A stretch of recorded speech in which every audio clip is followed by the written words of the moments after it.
आज तो बहुत लेट हो गया। कितने मस्त शूज है, कोई देख तो नहीं रहा, पहन लेता हूँ। अबे ओए, मैं खड़ा कैसे हो गया? ये क्या है? जादुई जूते, इसे एक बार पहन ले तो कभी नहीं उतार पाओगे।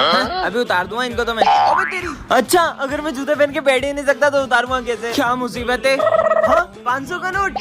अबे यार, अरे सिमरन सिमरन, वो मेरे शूज खोल दोगी क्या? मैं क्यों खोलूंगी तुम्हारे शूज, पागल हो क्या? हाँ, 500 का। मेरा था, पहले मैंने देखा था। गुड मॉर्निंग बच्चों। Good morning sir. बैठ जाओ बैठ जाओ। अरे विजय, इतनी रिस्पेक्ट की जरूरत नहीं है, बैठ जा तू भी। अरे मैं कोई रिस्पेक्ट नहीं कर रहा हूँ आपकी, मैं तो वो। अब साले मेरी रिस्पेक्ट नहीं करेगा, तेरी तो। अरे सर, मेरा मतलब नहीं था। नालायक। अरे सर, मेरे जूते खोल दो यार। क्या बोला नालायक? तेरे जूते उतारूंगा मैं, तेरी तो। अरे मेरा मतलब वो नहीं। मैं तेरे जूते उतारूंगा नालायक। देख क्या रही हो, मदद करो उसके बैठने में। अभी बिठाता हूँ इसकी तो। ऐसे कैसे नहीं बैठेगा इसकी तो। अरे बेल बज गई, तेरे को मानने में पूरा टाइम खत्म हो गया। छुट्टी हो गई। अरे कहाँ जा रही हो? सोना भी ऐसे ही पड़ेगा क्या?